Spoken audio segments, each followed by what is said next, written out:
अस्सलामुअलैकुम वरहमतुल्लाहि वबरकातुहू। उम्मीद है आप सब खैर और आफियत से होंगे।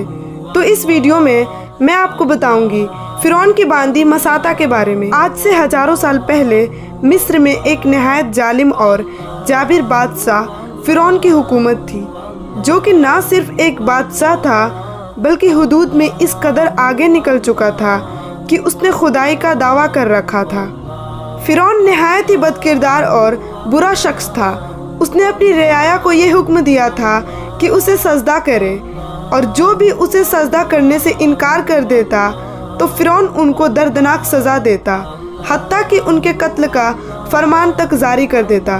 लिहाजा अल्लाह सुब्हानहू व तआला ने अपने बंदों पर नजर सानी की और उनकी तरफ जनाब मूसा कलामुल्लाह अलैहिस्सलाम को मबऊस फरमाया, जिन्होंने लोगों के बीच खड़े होकर मुआज़ो तबलीग की और उन्हें अजाब के दिन से डराया और झूठे माबूदों की परस्तिश करने से मना फरमाया और फिरौन के आगे सजदा करने से रोका। वही फिरौन के महल में काम करने वाली एक बांदी के दिल पर आपकी बातों का इस कदर असर हुआ कि वो आप पर ईमान ले आई और वो मुसलमान हो गई, और वो अल्लाह सुब्हानहू व तआला की नेक बंदों में से थी।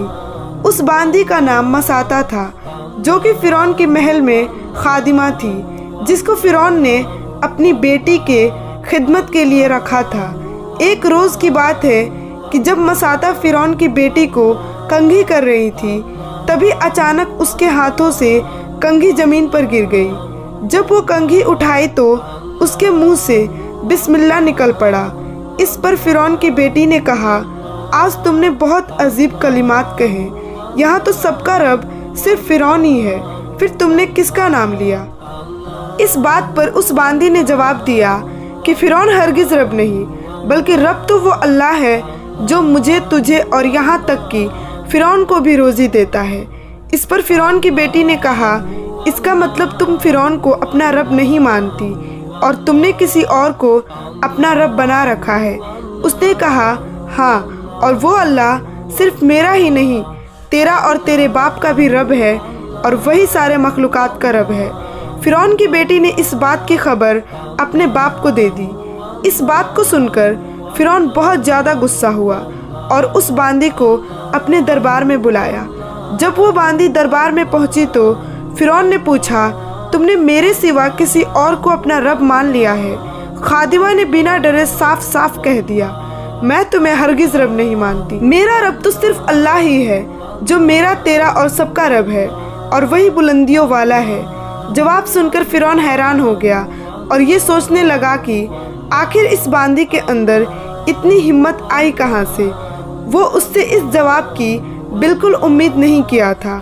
फिर फिरौन ने सोचा, इसे इतनी दर्दनाक सज़ा देनी चाहिए कि वो दूसरों के लिए इबरत का निशान बन जाए और फिर कोई दोबारा इस तरह की ज़रूरत ना कर सके।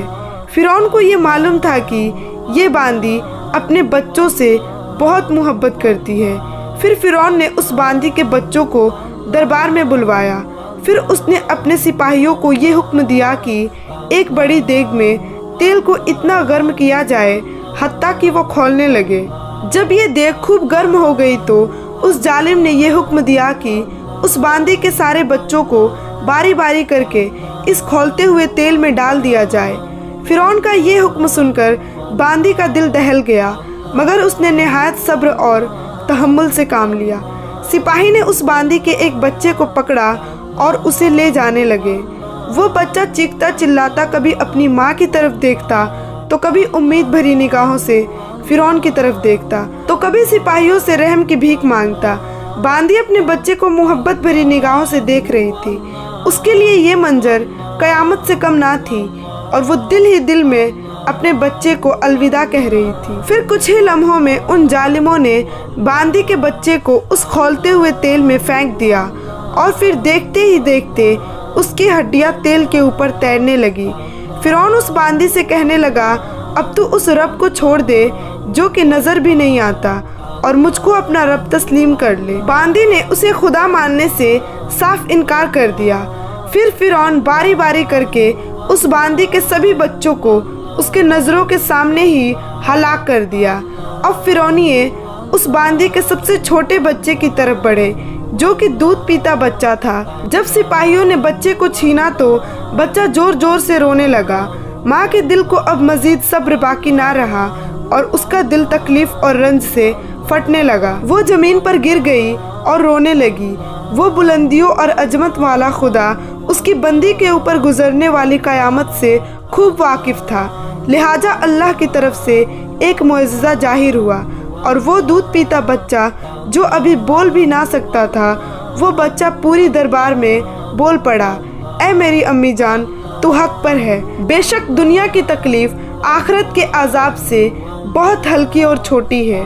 सभी फिरौनिये ये वाक़या देखकर हैरत ज़दा हो गए, लेकिन अफसोस कि फिर भी उनके दिलों पर लगे कुफ्र के ताले ना खुल सके। कुछ ही देर में उस मासूम को भी उन लोगों ने खौलते हुए तेल के हवाले कर दिया। अपने सारे बच्चों को अपनी नज़र के सामने हलाक होते हुए देखकर उस बांदी का दिल फट पड़ा था। अगर वो चाहती तो अपने सारे बच्चों को बचा सकती थी और बदले में उसे सिर्फ एक कलमाए कुफ्र पढ़ना था, लेकिन उसे अपने अल्लाह पर पूरा यकीन था कि इस फानी दुनिया के बदले उसे बहुत बेहतर मिलेगा। अब सिपाहियों ने उस खादिमा को पकड़ा और उसे देख के पास ले गए। उस खादिमा के जहन में एक बात आई। उसने फिरौन की तरफ देखा और कहा, रुको, मेरी एक दरख्वास्त है। ये बात सुनकर फिरौन के दिल में उम्मीद पैदा हो गई कि शायद ये मुझे अपना रब तस्लीम कर ले। फिरौन ने कहा, हाँ बताओ, क्या दरख्वास्त है? उस खादिमा ने कहा, तुम मेरी और मेरे बच्चों की हड्डियाँ एक साथ और एक ही जगह पर दफन करना। ये कहकर खादिमा ने अपनी आंखें बंद कर ली और उन जालिमों ने उसे भी हलाक कर दिया। इसलिए हमें पूरे दिल से अल्लाह सुब्हान व तआला का शुक्र अदा करना चाहिए कि हम कितने खुशनसीब हैं कि हमें उसने ईमान जैसा नेमत से नवाजा है, बिना किसी परेशानी और तकलीफ़ के। जबकि हमसे पहले के लोगों को अपने ईमान के बदले जान, माल और कई तरह की मुसीबत का सामना करना पड़ता था। उन्होंने ना जाने कितनी ही कुर्बानियाँ देकर अपने ईमान को बाकी रखा, जबकि हमें कितनी आसानी से ये दीन और ईमान मिल गया, अल्हम्दुलिल्लाह। तो ये था फिरौन की खादिमा मसाता का बेहतरीन वाक़या। तो मिलते हैं नेक्स्ट वीडियो में इंशाअल्लाह। अस्सलामु अलैकुम वरहमतुल्लाहि वबरकातुहू।